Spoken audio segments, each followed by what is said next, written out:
Welcome to Dungeons and Gamers, a cool podcast for cool people. That means you are cool. You heard it here first, or you didn't.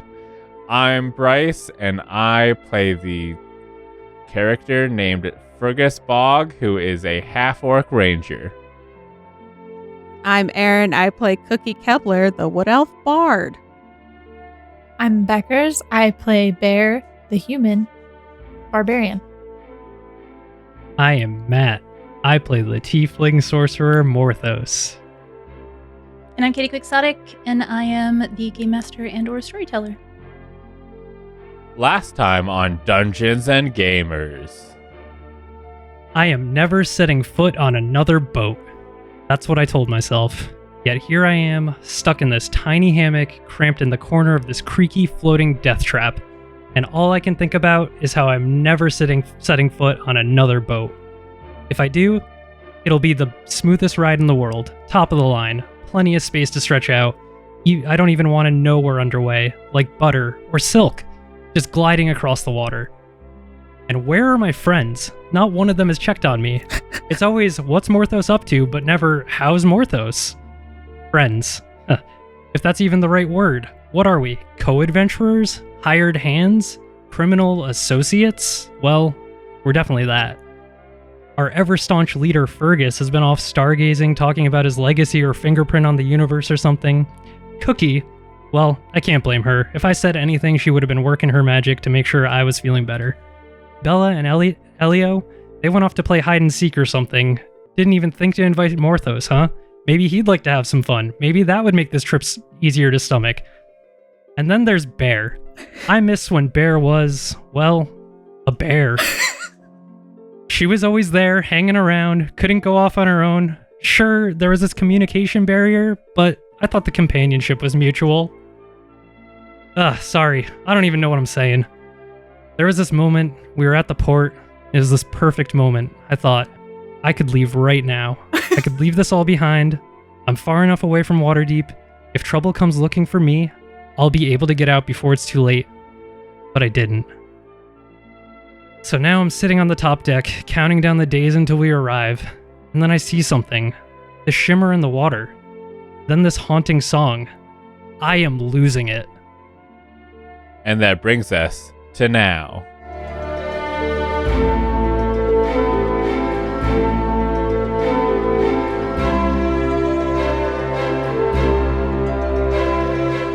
Morthos, you hear this song, and I'd like for you to make a wisdom save, please.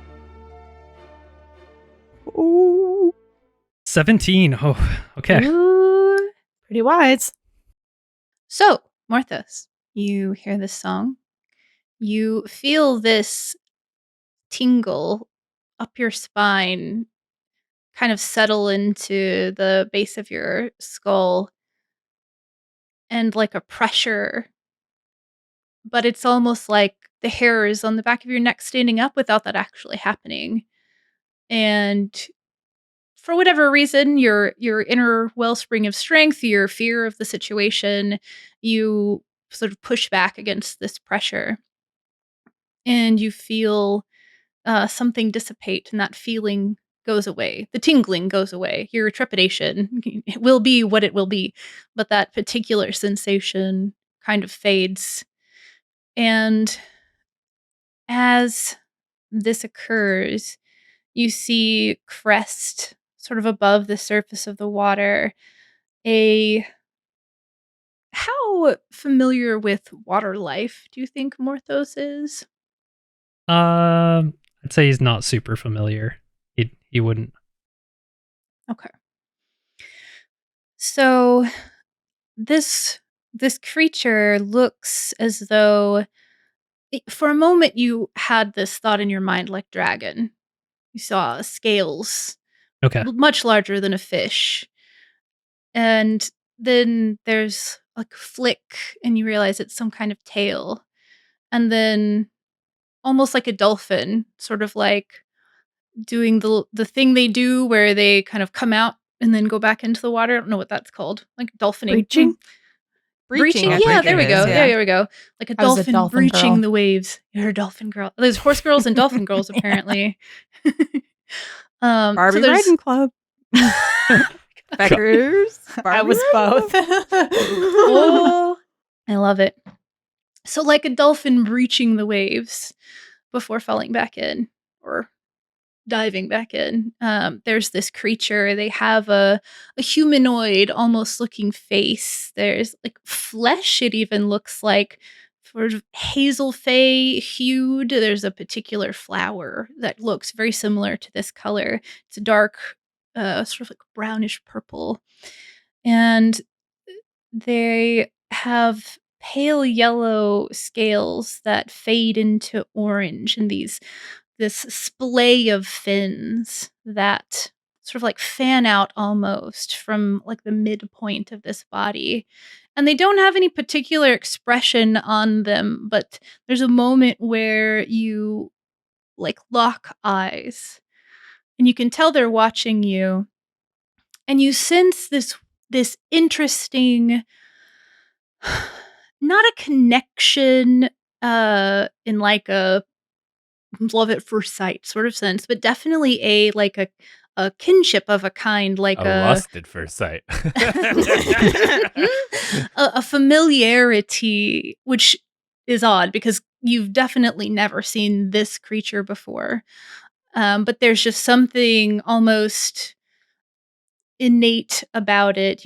The way that magic comes to you is very natural to you, and Mhm. you're used to feeling kind of like the ebb and flow of the tides, the lines of magic in the world, and you harnessing them for you is very natural. And you can sometimes even feel that from other creatures when they have like a similar way that they do that or a similar tie to it that you do.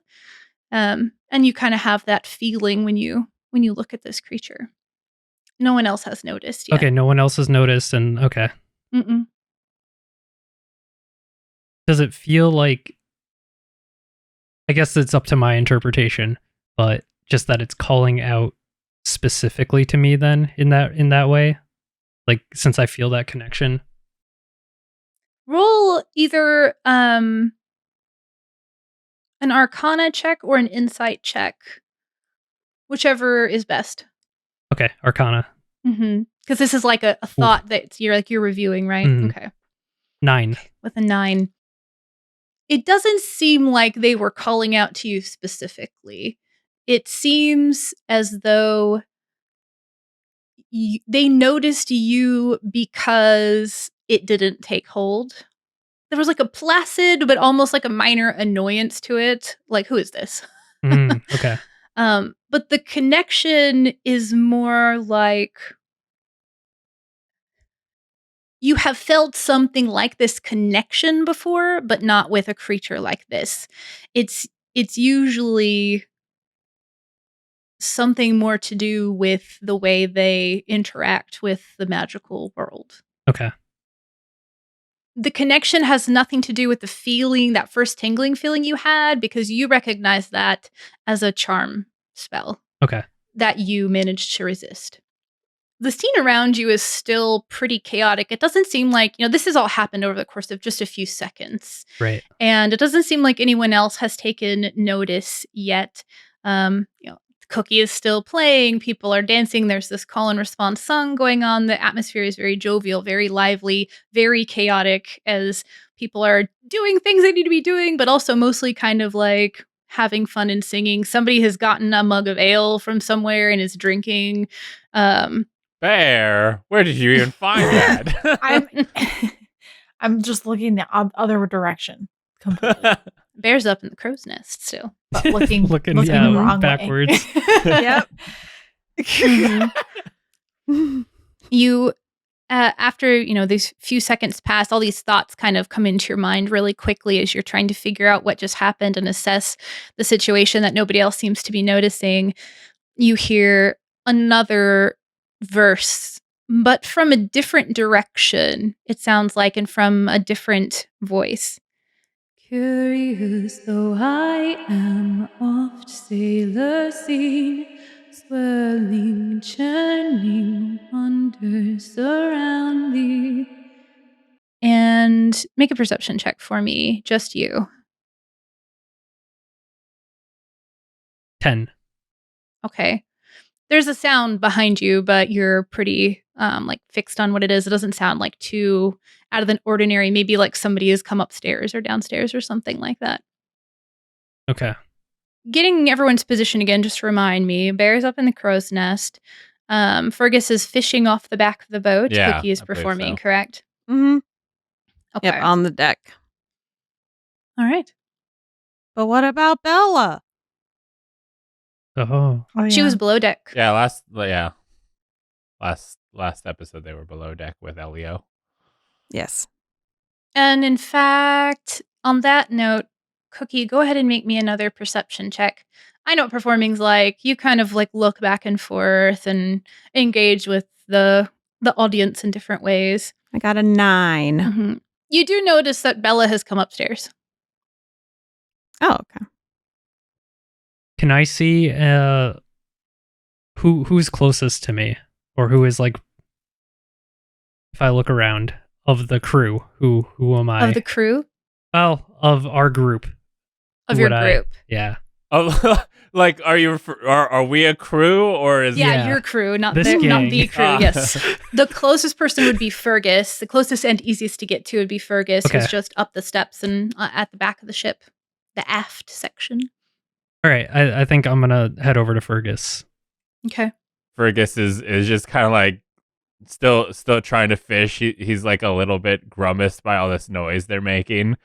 He's like, scaring away fish. I'd maybe stop fishing right now. Maybe pull your line out of the water. Things are getting weird.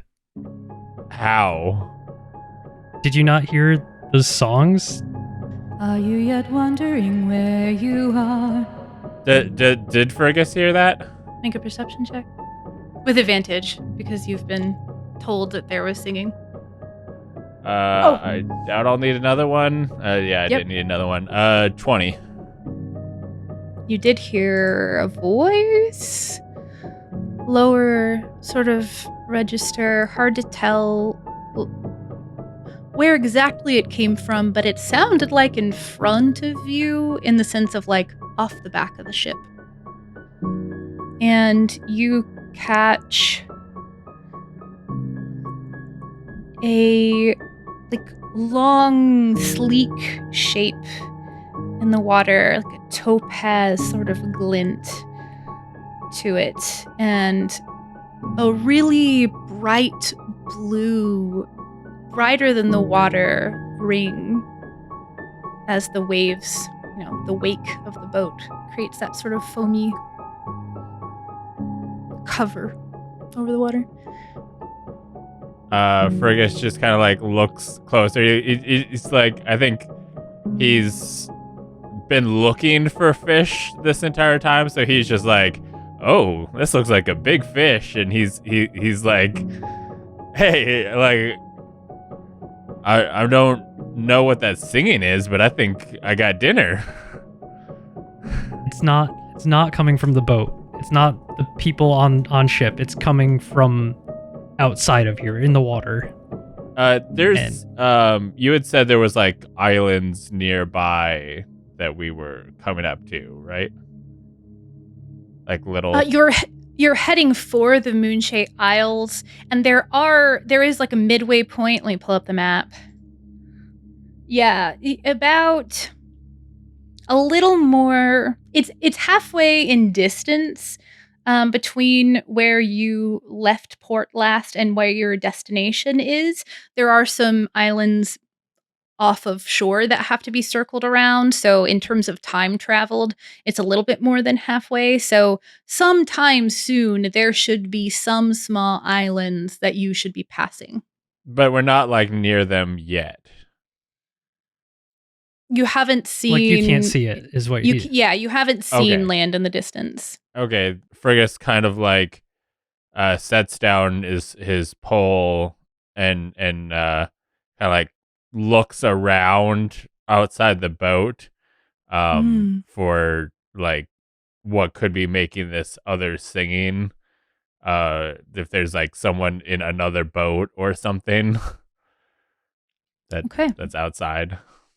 I don't So I don't think he's jumping to mermaids at the moment. He's just like, That's fair. there's probably like there's other things that can be singing. pirates. Yeah. So you turn, and standing at the back of the aft section of the ship, you're elevated. You kind of have a good view of pretty much everything all the way to the prow. And you see sort of the top quarter of Bella's body as she's like got this curious kind of look on her face and is walking to the side of the ship. And she stops and looks down as you see a very pale white hand come over the side of the banister. And you hear another voice. Traveler, shouldn't I be the one wondering after all? I am home, you have come. Bella leans over looking, and you see this long, fluffy, not fluffy, more like ringleted, wet, blonde hair over this pale face that this really white, almost like translucent skin fades into these brilliantly blue scales. The fins coming off of this creature that almost looked like a fantastic gown that someone would wear to a very regal sort of ball. And they kind of gently are moving in the air, almost even behind them. And this creature pulls themselves up with one hand and reaches up to Bella with the other one and takes her hand. And you see Bella sort of like lean down far enough for this creature to say something quietly. She pulls up like she's whispering in her ear. And there's this almost like a shimmer that kind of washes over her body as she leaps off the side. And as you see her feet disappearing, you see long black fins like morph out of the space where her feet were before you hear a splash in the water. Shit! Okay, I assume this will be an Arcana roll or something. Does Fergus believe this is a thing where they are now transformed into this creature permanently, or is this just like a temporary asphyxiation of a charm thing? Like, does he think that well, she's dead to us now, or that that this people who are like this are savable? Yeah. Make an Arcana check, and I'm going to look at something really quick. Am I looking in the same direction Oh, and yeah. seeing this? Yeah, I think because you are urging Fergus on, and he notices it, and he turns to look, you would naturally either go to follow him, unless you made an effort not to. I feel like that's kind of the natural thing when you've gone to someone for help, that you would be following them and following where they're looking, especially if they've noticed something you're trying to get them to notice. I am going to burn something that I've been sitting on for a hot minute since the charity deal, my point of luck. Okay. Which that gives advantage. I don't remember how your point of luck worked. If that was just point of luck is another roll, and you can take the higher. And we're gonna go back to Arcana. This is I rolled 10 twice. Oh wow. Oh wow. Right in the middle twice. Oh gosh. Okay. Let me just look at something really quick to see. That's too funny. I know. We're getting all the bad rolls out now. Getting them all out. Except you did have a dirty 20 earlier. So. Yeah. Yeah. as a ranger, you are familiar with magic in general. You do know in general that there are certainly spells that will temporarily change form. There are very few spells that will permanently change form, but it's not impossible. It usually does take great magic to do. Morthos, if you wanted to make an Arcana roll as well, you could. You're watching the same scene. Yeah, I'm watching it. I was gonna say, like, based on the one I did earlier, like, what would be different about this moment that, like, because this is more of like a visual confirmation too, where the previous one wasn't. No, the previous one I think was about the charm spell that was affecting you. This is about what does this transformation that Bella just went through mean? Okay. Yeah. Unless you just think Morthos would just watch on and go like not well, who cares try about to that? like figure out what he just saw, because sometimes people do just get shocked, right? Right. Flight, fight, freeze, fawn. So it could be that he just looked and the fear that he's been experiencing is so confirmed for him that like empty head, whatever next step is for Morthos. You don't have to. If he would try to, what I don't know if did I he'd try just to witness? analyze it as as much as he would react, just we've got to do something, Yeah. like this. We just watched Bella go seemingly voluntarily overboard, right? And that is very uncharacteristic of her. Yeah. Yeah. Does Fergus recognize the creatures? Would he be able to identify? I suppose that probably should have been a first question because that would have affected my Arcana roll. Not really, because you're if I doing know, the transformation. if not I the recognize creature. the creatures, I Yeah. would have an idea of what they're capable of. You might I see. might know. Sometimes it depends on why somebody knows something, Yeah. What are your preferred terrains? It's just swamp, or is there more than one? I think I just get one at the. I don't remember. Yeah, I I get a think second one. Eventually rangers do, but I don't know when. Yeah, it looks like I'm just swamp. So okay. Make a history check for me. The ocean's like the deepest swamp if you think about it. It's true. It's true. Did you know that there's an ocean under our ocean? A whole I think subterranean you said Yes, this you last mentioned episode. that last episode. because it terrifies me every time I think about it. 13, which, if anyone's keeping track, is a 10 plus 3. 10 is your number love it. today. There are like stories, you've spent most of your life sort of removed from the ocean, as it were, and the time that you have spent out and exploring the world, you haven't. I mean, I guess tell me if I'm wrong, but it doesn't seem like you spent a terrible amount of time. I at sea. traveled from far away to the Sword Coast via boat. Okay. But it's I don't know if I would have encountered something like this on just the trip I made. You've certainly never seen anything like this. I think being around sailors for a long journey, they'll take to somebody in one of two ways. They'll think you're fine and they'll treat you all right, or they'll see that you're probably not someone with sea legs and maybe like rib you a little bit, right? So whichever way it was, either you were getting along well with them or they were maybe trying to just like make you scared a little. You've heard a couple of stories just during that voyage. You heard some stories about odd creatures in the sea, some stories about huge, gargantuan, terrifying things, and some stories about more alluring things that, the creatures that lure sailors to their deaths. I think Fergus is just kind of like clock this information of just like, I saw this happen. I'm not 100% sure what this creature is or for sure what this did to Bella.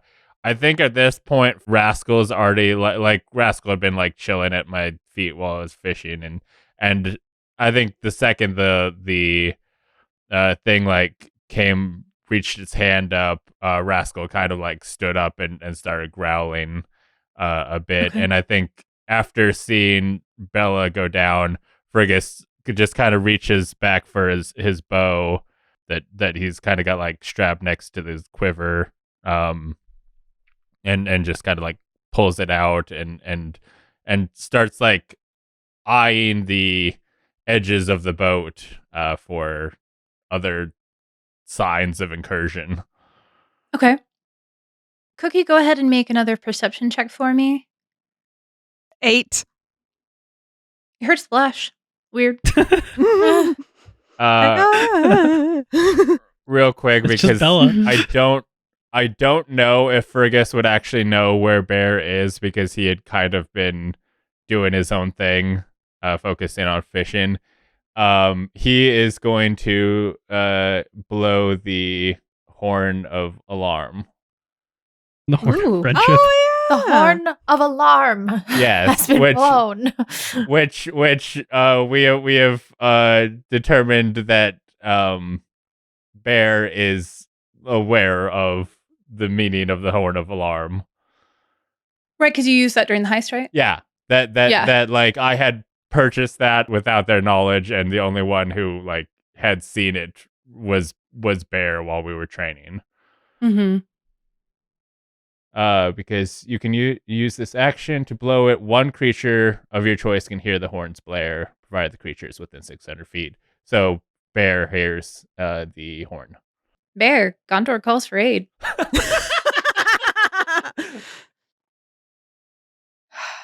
Do I have a knife? I want to put a knife in the sail and just dive down Oh, like that'd they be do so in the cool. movie. That would be sick, but it would also Ooh. fuck up our sail. Yeah, but that's all right. Yeah, there's that. Do it with your buster sword. It's fine. It's fine. Oh my god. I'm pretty sure. So, since you're up in the crow's nest, there are lots of ropes. The rigging on sails is pretty intense. It would be very easy for someone like Bear, who I'm sure you have proficiency in either athletics or acrobatics, one of the two. Maybe It would both. be pretty easy to just run out on one of the like cross beams for the sails. I looked up so much terminology, didn't think to look up that. And like, slide your way down one of the ropes real cool. Yeah. Yep. Like all Jack Sparrow, like. Oh yeah, exactly.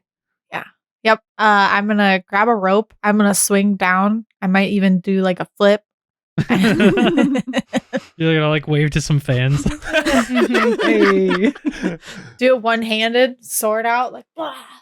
That's a big sword to do that with. She can fly, I'm she really can fly, she strong. can fly. There you go. You gonna roll Yeah. for it? Yeah. Sure, yeah, if you want to see how cool it looks. I rolled a 20. It looks Dirty really cool. 20. It looks sick as shit. So there are a couple of reasons why it looks so sick as shit, right? You come sliding down barehanded on the rope. Man, the puns are just never ending. And like, rope is not a soft thing, not that type of rope anyway. And so you slide down it, and people watching are just everybody to look at me like that.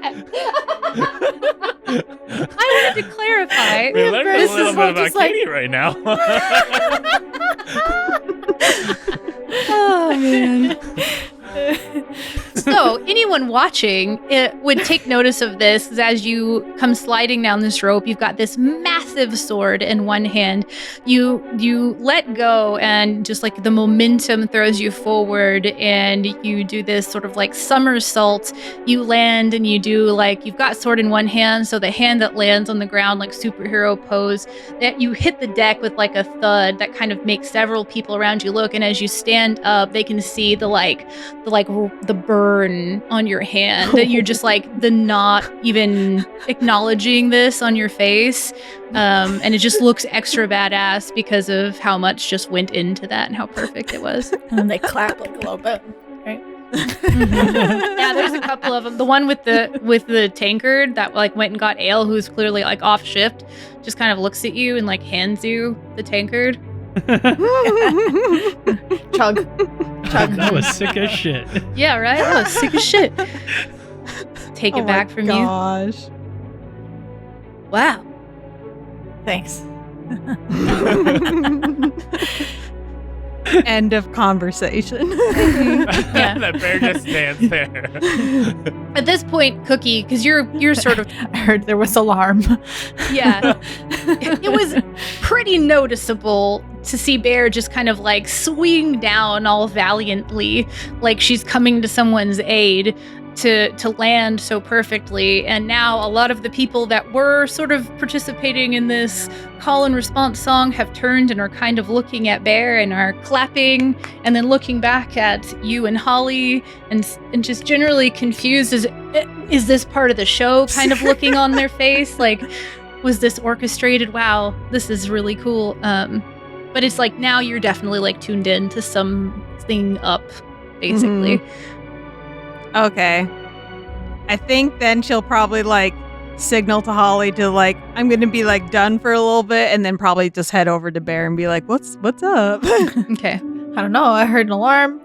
You heard an alarm? Yeah. What alarm? I don't know. Fergus told me that when something goes toot toot, then that means something about it. Where's Fergus at? Okay, well, we should probably find him then. I mean, he's probably like visible, so we'll just like. Like last I saw him, he was fishing, so let's go that way. Yeah, we go that way. Yep. Yeah. And when you get over there, you'll see Fergus with his bow out scanning. Well, I assume like Morthos having Like Bella just went overboard. Like, what are we doing? So the two of you are walking up the steps. This all happens very quickly. You see Fergus with his bow out scanning. Morthos yells, Bella went overboard. Cookie screams, what? And then there's this hard turn to starboard. Luckily, it's to starboard, so Cookie and Bear kind of lean, or depending upon how strong or acrobatic you are, maybe kind of hit the side of the like captain's quarters that raise up above the deck, not towards the edge, luckily. And the two of you at the top, maybe Morthos a little bit more wobbly, still gaining his sea legs sort of situation. It's a palpable change, in short. And you look over at the helmsman. Anyone who does or can see them, I think probably Cookie couldn't see from where you're at on the stairs when this all happens. But pretty much everyone else would see them just turning hard to starboard.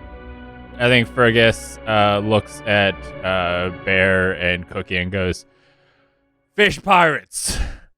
Fish pirates stole Bella and made them a fish pirate, and I don't know if we need to kill her or capture her, but one of the two, probably capture and decide from there.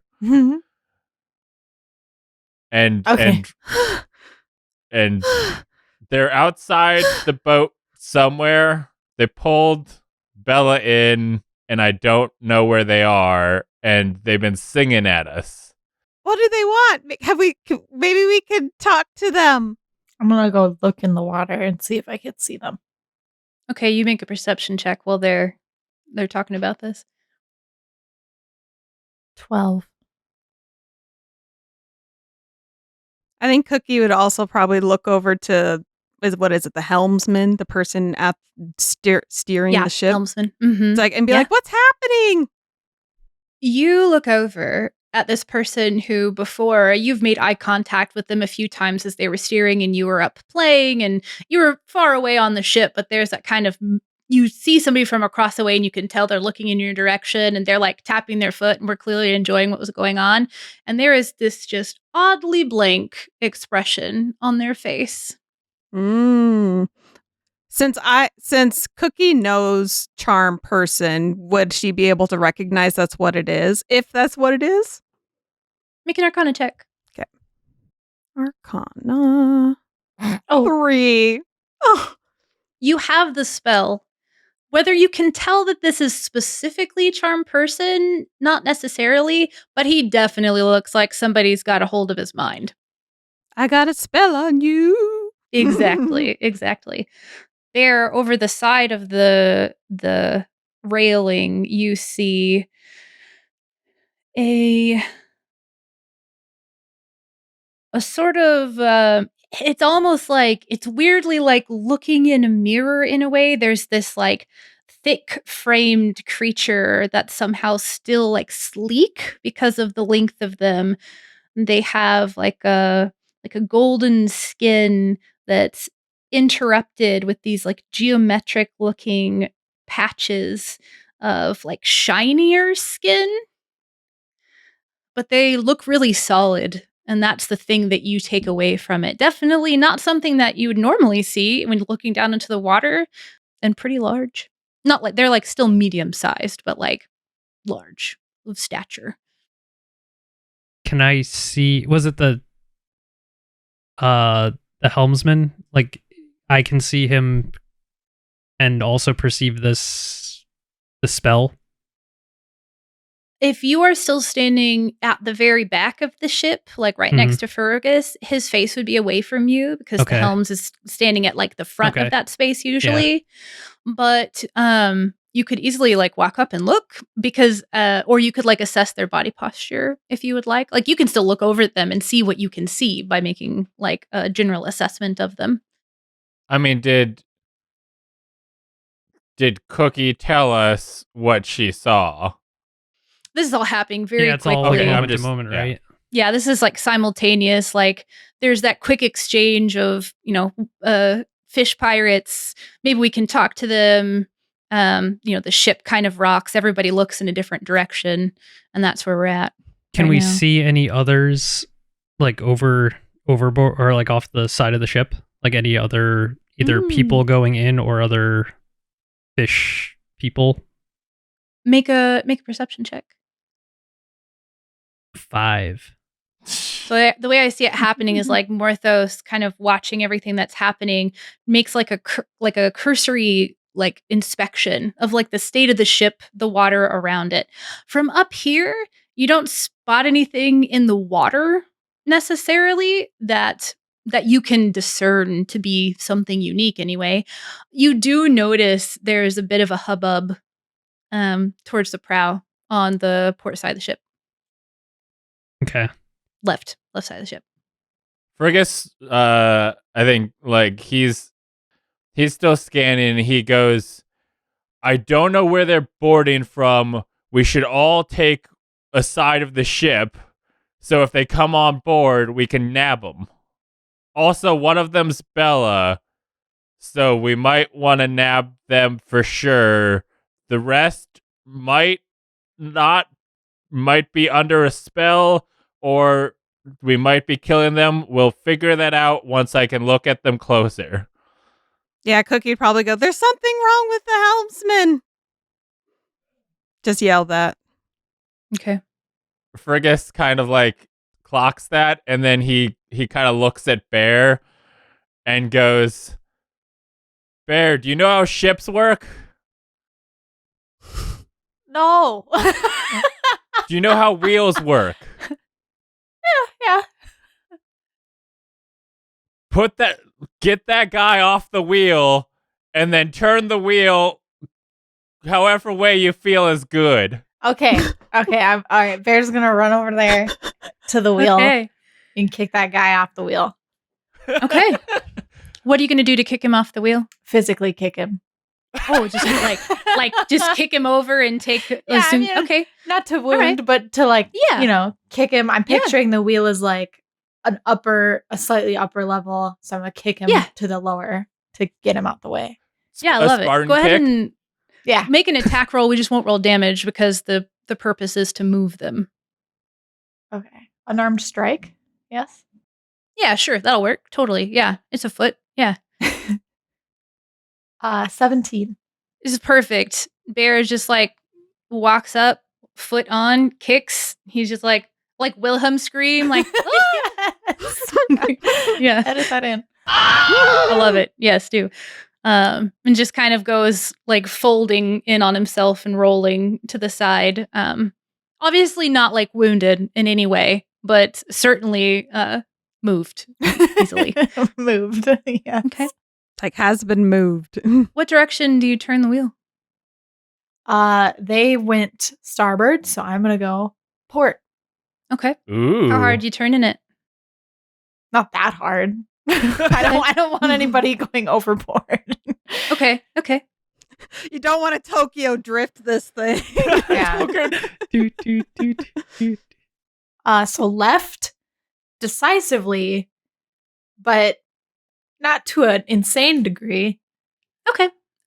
So it's like a course correct. Yeah. I'm not. Yeah. Okay. I'm just getting a picture for Yeah, what's going yeah, on. You know, yeah. like you can do it however you would like to. I need to know so that I can know. Yeah. So you all watch that easily take place. You hear another splash in the water and some screaming. About this time, there is a slight splintering sound, and then the sound of the two doors to the captain's quarter being either kicked or very brusquely opened, you might say, as they crash against the wood on either side of the captain's quarters, and you hear Bart come on to the deck. Somebody tell me what's going on here. Now you're all up above, so this is happening down below on the deck in the raised section. Fergus looks at Bart and goes, "Looks like fish pirates. Fish pirates stole our friend and Ella's overboard. and looks like your helmsman's drunk." Do you know about wheels? He's taken a few steps out onto the deck, so he wheels around. You can see his He's an expert on coat, flourishing out behind him dramatically, and he looks up. Do I know about wheels? Fish pirates? Comes walking up the stairs and will take hold of the wheel from you, Bear. Cool. Should you allow that to happen? Yeah, sorry. you can have it. You can have the wheel. Yeah, okay. Treat it Pulls nice. out a compass, looks not like wildly confused, but is just makes an adjustment. Not a big adjustment. Looks like you did a pretty good job. Yeah, You know. pretty good at wheels. He's looking around and said, What is a fish pirate? I mean, I've heard of all things in the water, but fish pirate? Yeah, there was like a fish in the water, but it it wasn't all fish. It was only part It's got a fish. face. Had a face. It was very attractive because you said it looked like looking in a mirror, you know? Fish with a face. Fish with a face. My ex-wife. He gets a worried expression, easy to read, washes over his face. Fish with a face. Starts yelling out orders to the crew. Take up arms, move the sails, Give me pizza. various things. Good thing nobody give me cut the something sail. to drink. Bring me my brown pants. Good thing nobody cut the sail. Good nobody ruined the boat. Yeah. You hear the woman who's been up in the crow's nest several times call something down to the captain. It's not as clear as land ho. There's something a little bit different to it. She mentions something about something in the water. You look off. Anyone who does choose to look into the distance where she's pointing, he looks up as she begins to speak, and she's pointing in a specific direction. And you see this. This looks like from Sea of Thieves. Yeah. For the listeners, it looks like from Sea of Thieves. This is a map that I got from one of the Patreons that I subscribe to. They might have been inspired. Oh, I know what you're talking about. Yeah, okay. You know, I was playing Sea of Thieves a lot when I was writing this part of the adventure, so it's entirely possible that I was just like, yeah, this looks great. But this is pretty far in the distance. This isn't like imminent and upcoming. Can you describe what we're seeing for the audio Oh yeah, listeners? right. Yeah. My bad. Sea of Like I Thieves. forgot that we're on a podcast all of a sudden. So off in the distance, far enough away that you can see a shape rising above the water, but not close enough for it to be imminent peril just yet. You see one large jagged rock, perhaps. It's got several sort of splintered, jagged rocks that sort of ring around the front of it. And there is a faint glow to the side of it that is facing your ship. There's like almost like a constellation galaxy sort of swirl of pinks and purples with a blue in the center of it. Not altogether dissimilar from the event that you all witnessed together, but not like reminiscent enough to be like, oh my gosh, I've seen this before. Fergus just kind of like, he sees that, but he's still like trying to find the fish pirates off the water. I think Fergus is also trying to find a net. Ooh, okay. Yeah, I mean, you've seen nets all over this place. Yeah, I would imagine there would probably, like, it's a ship, there would probably be something nearby. He's trying to grab that because he figures, okay, we need to get the fish pirates out of the water and into the boat. So he's like, I'm trying to like, I imagine it would be possible to set up a like net arrow where basically he's like shooting, he can shoot the net so it like ends up somewhere in the water, and then part of it's like tied off to the boat so they can pull in. How would that work? I'm like, if he tied on part of the net to a rope. Yeah, it's like a harpoon. Yeah, basically kind of like a harpoon situation with an arrow. So would the goal be to shoot the arrow into the water in such a way that the net like would be able to like scoop them up? Like, okay, so one part of the net is attached to the boat already, and the other one would be like shot out there so that you could try to. Yeah, and then like basically it gets like behind them. Then we like pull on the rope to scoop them up in and lift them into the boat. So there's probably also a rope attached to the side of the net that's attached to the arrow so that you could pull it back up. Yes. Okay. There's a lot of ropes involved. I'm not sure. Yeah, this is a fantasy world where magic exists, though, right? Yeah, I'm just. What is Fergus's intelligence? I think it's pretty low. It is 11. He is of average intelligence. That is above average, technically. That's fine. Okay, so with a 13 roll, I'll give you not proficiency. Mine's 12. I didn't think it should be higher. You could be a smart barbarian. I have said this several times that I'm surprised your intelligence is higher than your wisdom. Yeah, my wisdom's 9. Yeah, that never made sense to me, but that's the way you made your character, so you're smarter than you are like good at seeing things. I mean, I don't really know the difference. So the way I see intelligence versus wisdom, not only in the game but in real life, is like intelligence is your ability to like absorb information. How well can you hear somebody explain something and understand what they're saying? How well can you read something and understand what it's saying to you? And wisdom is like the practical application of that knowledge. Maybe it takes somebody with higher wisdom longer to learn something, but when they do it, then they can get it. Or maybe just through the experience of hearing other people talk about how to do something, they can use that wisdom, that like gained like hands-on sort of like experience. It's like book smart those versus would be the street two. Smart. Yeah. So I feel like that honestly fits Bear pretty well because she does seem pretty like not headstrong in a bad way, but like she seems to be able to handle her business just fine, but maybe isn't necessarily the wisest person. Not wise. Yeah. So if it helps at all, I do see this as almost like something he would have done or thought of as like hunting, being a ranger. That's what I was thinking. Is like, Fergus's whole thought process is how do we hunt these things to get them on board, right? Yeah.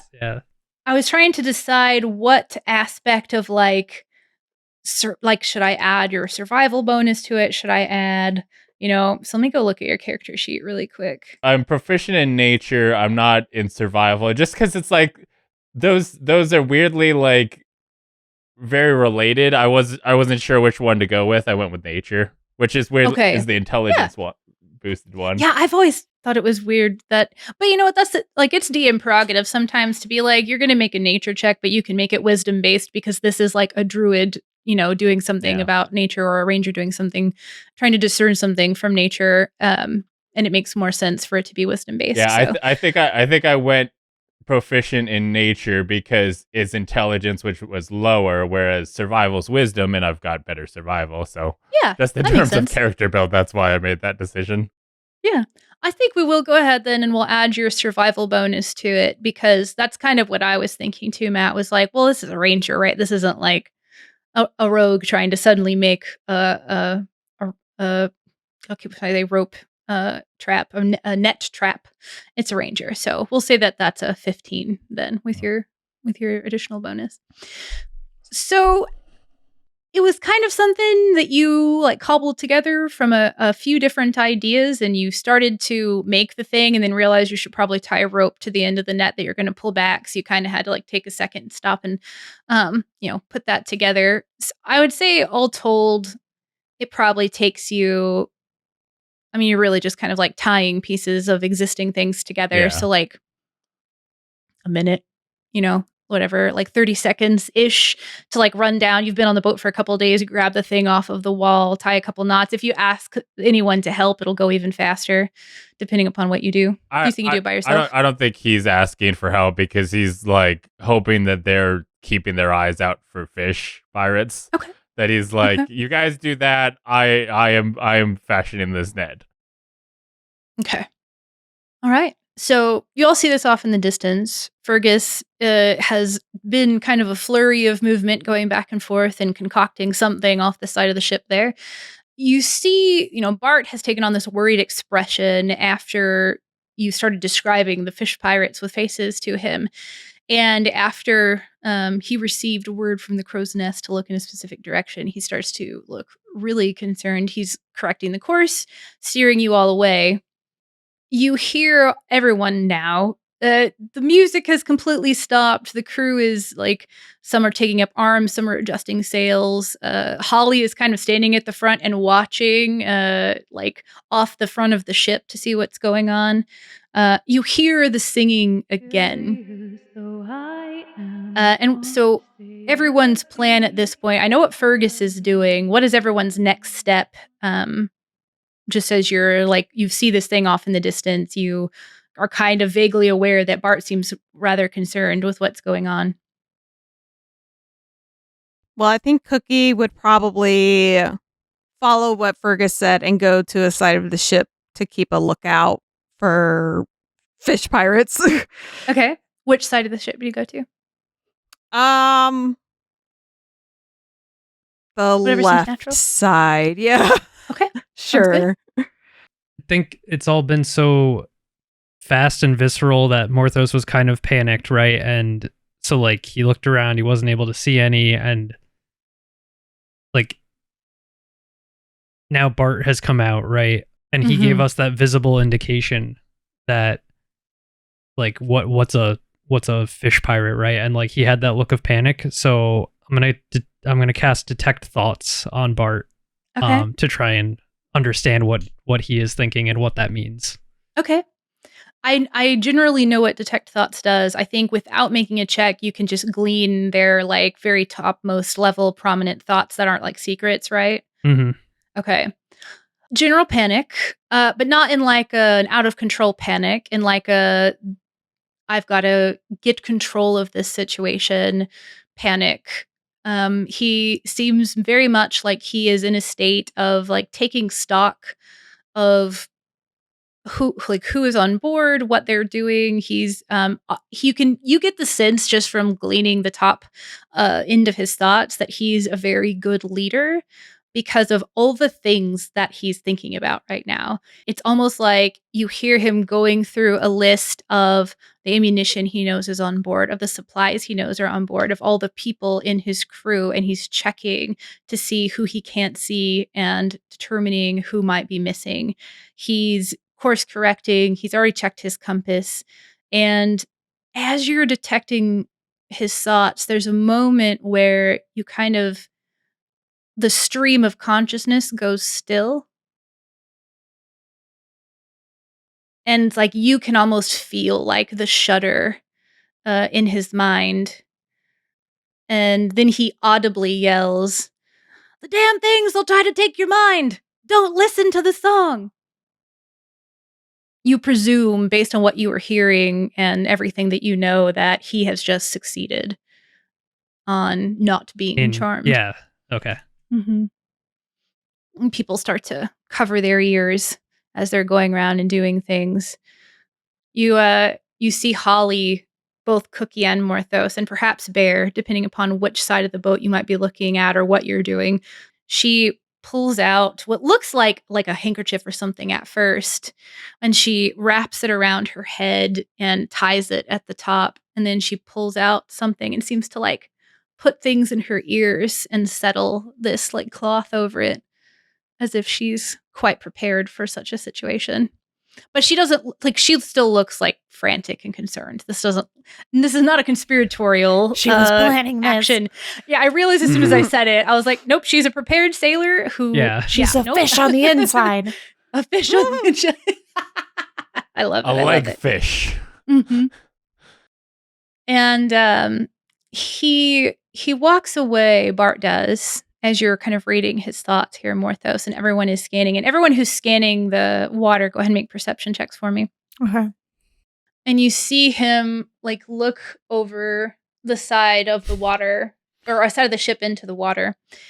And he would have heard you all say that Bella had gone overboard. And he thinks something like, hope we can get her back. It's not like a solid thought that you're reading it like a complete sentence. It's like this feeling of like, is she like looking for her? Is there something he can see that's going to lead him in the direction of figuring out what's happened to her? Cookie got a 10 on perception. Okay. Bear got a 6. Okay. Cookie, you notice off the port side, pretty far in the distance at this point, it looks like, you know, the ship had taken that hard to starboard and then has like course corrected. So you've ended up far more to the right generally than where you were, and you're heading kind of back like diagonally to get back on track and like straighten yourself out because of the way that ship steering works. So what you're looking at now on the left side would have been on the right side of you before. And you see these like two darkened shapes like quickly swimming under the water. And it's like not that they're on like an intercept course. It looks like they would be very far in front of you, generally heading off in the distance towards those rocks. And one of them, it's like, it's dark, so it's hard to tell, and they're pretty far away, but there's a definitely like greenish, almost like smokiness to the like shape as it's quickly moving under the water, and the sun is like glinting off of shiny bits. And the other one looks like pale and very black, just very dark. I think what Cookie's going to try and do is just like kind of yell out to them and be like, "Please, we mean you no harm. We're just passing through. Give us our friend back, please." And just like tries to tell them that we're not a threat. You know, we are not trying to hurt you. Please just let us be. Give us our friend back. Yada, yada. That kind of pleading. Okay. Go ahead and make a persuasion check. Persuasion. Nat 20, 25. The encounter is They all go over. home. The Bella shoots out of the water onto the deck. I love this. Oh my god. Because it's always me doing this to other people, right? It's me playing the bard and being like, persuasion check? Yes, please, thank you. So now the turn has tabled. So, okay, so all right. You all hear Cookie pleading off the side of the ship. She's staring off, not staring, but she's looking off to, port forward, to the port side, but like off in the distance. And there's even a few people on the deck, a few sailors who stop the commotion. They're making preparations for what looks like having to defend themselves. And there's people who are holding bows and hand crossbows and scimitars, and somebody is in like halfway through putting on what looks like a leather like chest piece of some kind. And there's like a bit of like confusion almost to some of their faces as they look over at you as if they can't really believe, like it never occurred to them that somebody would just ask, perhaps. And you can all just generally kind of like see this look of confusion on the crew.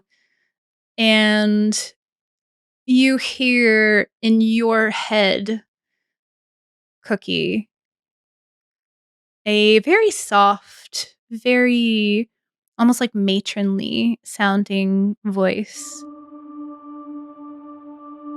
Well, that was a really sweet ask of you. How kind you sound. What's your name? My name is Cookie. Please, we mean you no harm. Can we have our friend back?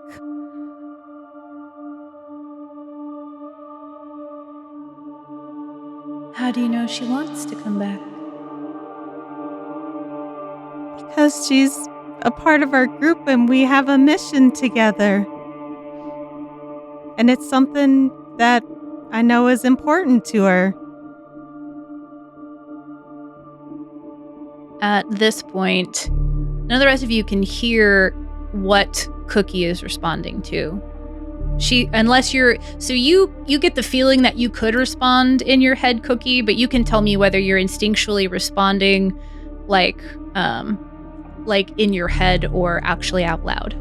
I think she would be talking out loud because she is very much like freaking out. Yeah, that's what I kind of imagined, but I wanted to stop and double check. So you can hear like this one-sided conversation. Fergus, I imagine at this point you're like on the side of the ship. You've got your contraption together. You're like poised and waiting to see if you can work it, like if it needs to be done. Probably. I think as soon as the net's ready, Fergus is going to call for Bear's help. Okay. Because I have a plan. I know exactly how we're getting Bella. Okay. Bear has no plan. All right. So Fergus has called you over, and so you two might not exactly be fully aware of what's going on the port side.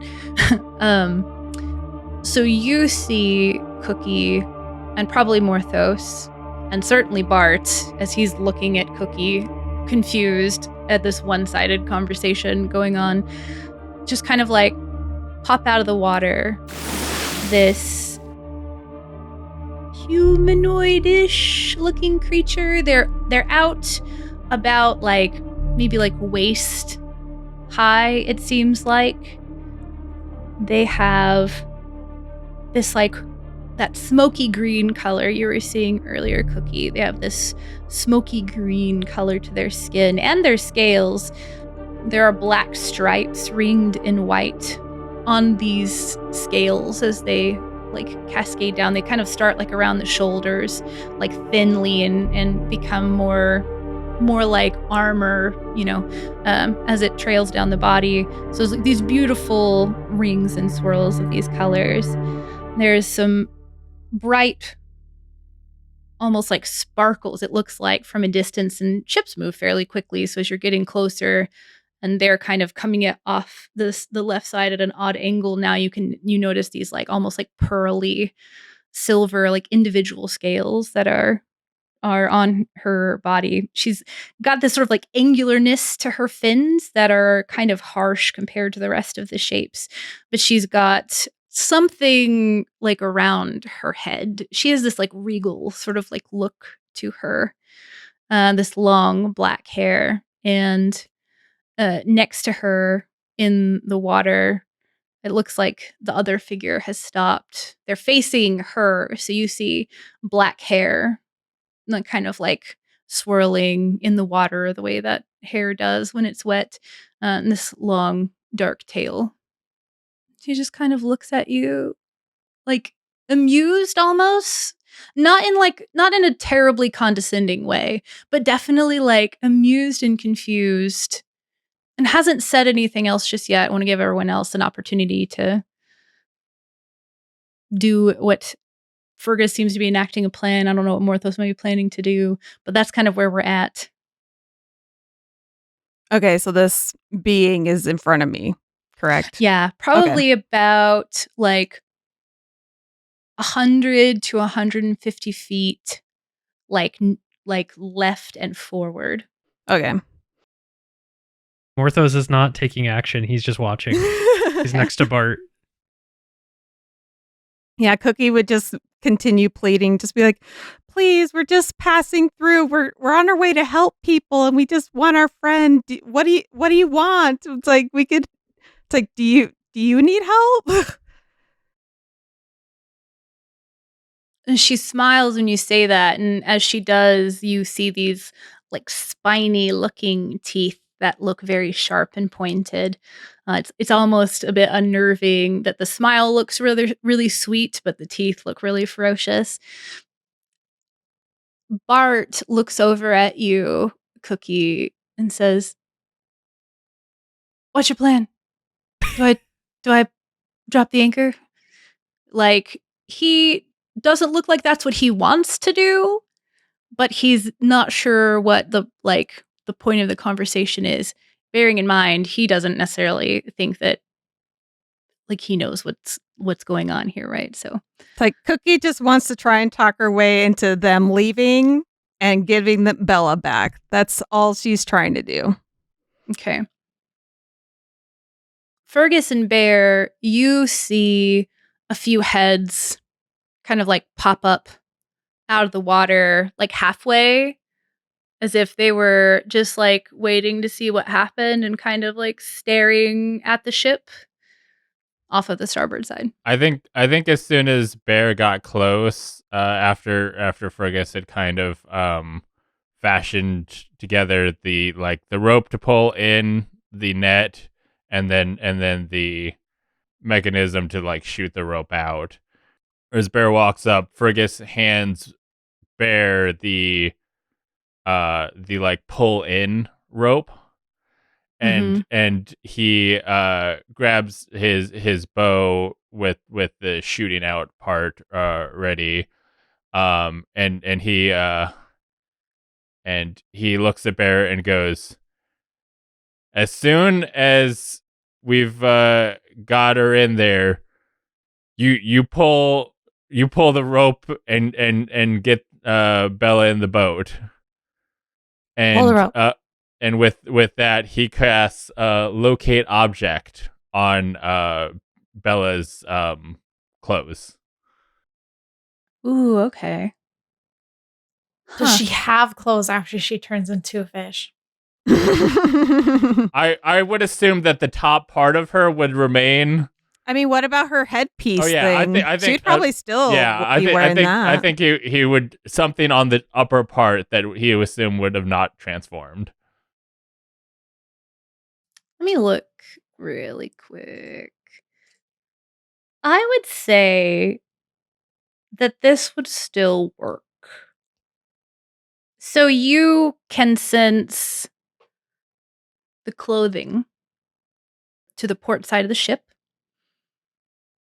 Does it tell you how far away it is? I can if it's in motion, I know where it's going.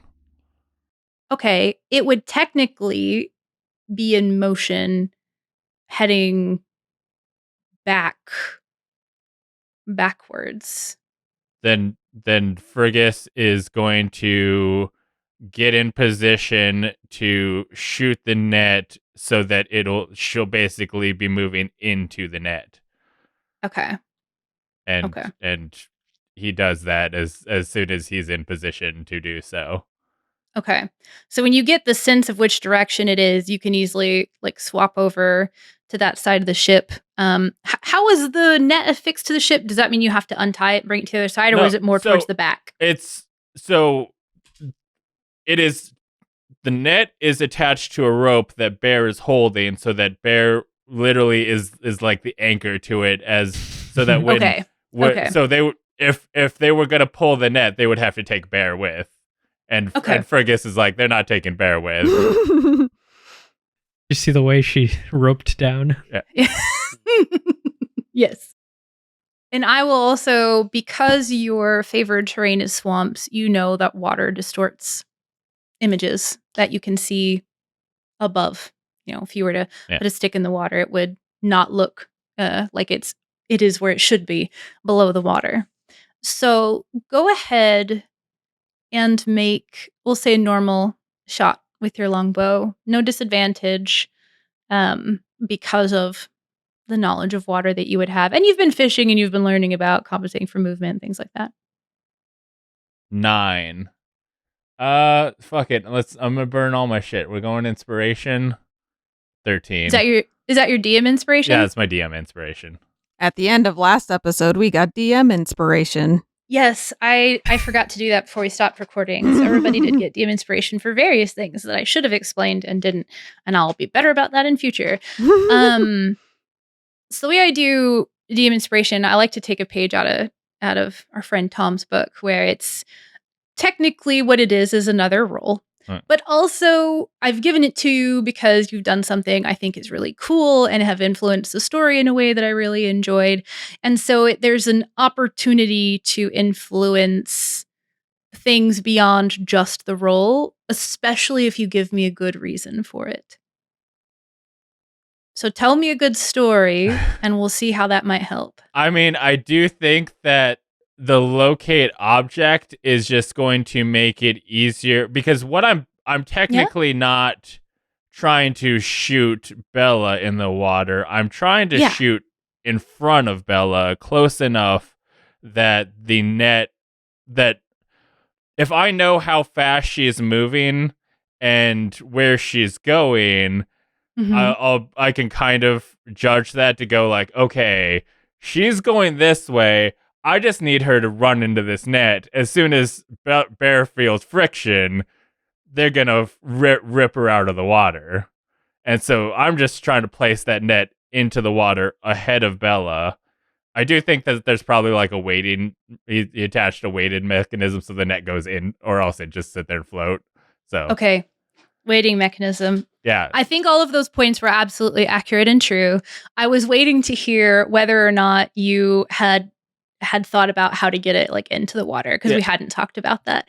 So with that knowledge, especially, I will be honest, until recently I was at first picturing like a big, like thick ass rope, and then I was like, no, it's gonna be like that little thin, like, you know, rope that's like fish netting, like literally that's and so it'd be real thin, and then it would have weights so that it drops just low enough for the fish to get into. So that's the, like, technically I think Fergus is more like shooting the weights into the water, and then the net comes with it. Yeah. And then as soon as Fergus shoots water, he hopes Bella hits the net, Bear rips. Okay. What was the game plan? I think with the knowledge of where they are, where they're going, and hopefully enough knowledge that he would know, well, I think I should shoot it over there. would be the game plan. I love the shenanigans that we get up to in tabletop games. This is so fun. So you let loose this arrow, having done some sort of like, I would say calculations, but as a ranger, it's more of like a natural movement, compensating for the movement of the vessel and her being actually still in the water. You watch the arrow fly, and at first you're just not sure if it's going to land where you need it to. This is definitely something you've never done before. So even being close would be pretty impressive. I imagine I've never shot an arrow off a moving boat before. Much less having things attached to it, right? Yeah. And you're watching, waiting to see if this will work. The arrow does pass in what you think is probably a good amount of distance for there to be time for this netting to hit the water, for the weights to kind of pull it down, and for it to create enough drag from the movement for it to kind of open up the way that it's tied to this rope. Bear, I need you to make a strength or athletics check for me. I need to point out that my hands did get rope burnt earlier. One of them did. You're trying to roll with disadvantage? I feel like that might be a factor. Could be. You did have one hand that was roughed up. You've got another one that's good. That's true. The other one's good. I rolled a 17. I think I'm probably doing good. Okay. The net, it's kind of sunk below enough that you're at first not really sure what it may or may not catch. And it's not until Bear, you anchored yourself really well. You're a solid figure, but ships move really fast, and the drag that water can have is pretty significant. So it's not that you like lose grip or anything like that, but you definitely kind of have that moment where you get yanked forward and have to put one foot up on the railing to brace yourself against the drag that this is causing. And you, Fergus, and probably Bear too, just kind of see this dark head like whoop, whip under the water. So, did we see it like avoid the net or go into the net? No, it's like you shot it in a place that looked good. And about the time you saw Bear kind of like stumble a bit and have to like Captain Morgan put one foot up on the railing, you kind of see like this movement that's abrupt, as if I'm trying to figure out how to describe it in words without just doing it visually, right? The head kind of like jerks to one side, but not in like a terribly grotesque way, as if they're being suddenly moved. Okay, but it kind of pulls them underwater a bit. Oh, too. like as if she got yanked away from it or something. Yes. Mm-hmm. So, Cookie, you're watching this sort of like this greenish, like grimacing creature look at you, and you hear the twang of a bow. And Morthos, you would see this too. And there's this momentary look in this creature's eyes of like anger as it darts over to look next to it, as this dark-headed figure just gets pulled away. And then there's this terrible screech, terrible loud screech that sounds angry and menacing. Fergus, seen Bear pulled back by the force in the net. He like smiles, reaches to help Bear with the net as he hears the screech in the distance, just going, "We better make this fast." Cookie would probably just look like devastated, because she probably looked back, saw to kind of see what was happening, and then looked back at the creature and just devastation on her face, and probably just like falls on her knees and just like as if like she felt like she was making headway, and then now it's just like all gone to shit basically. Mm-hmm. So she's pretty sad. She's real sad. You need more peaceful friends. Yep. Hey, we didn't hurt nobody. We're just taking back what belongs to us. Bella's our possession. When she's a fish person, she is. Bear's got a rope. Not much else to say about it, I guess. Just pulling on it. What about the screech? Oh yeah, how do you react to hearing the screech? Nice. I do feel like that's exactly Bear's sass, though, that she'd just be like holding on and kind of like muscles struggling against the drag, and it's just like, nice. Yeah. Yeah. Captain America pulling in a helicopter, just like smiling the whole time. Everything went as expected. Mm-hmm. Morthos is just, I am never setting foot on another boat.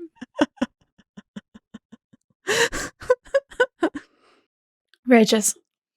These thoughts go through your head as your initial reaction to the sudden change in fortune and direction, generally, of everything that's been happening. And there's this moment. I figure Cookie's probably most tuned in still, though in despair at this moment to this creature. She like closes her eyes and like you can see her like, tilt her head back, and there's from all sides of the ship, out of thin air, seemingly this dense fog starts to billow into existence.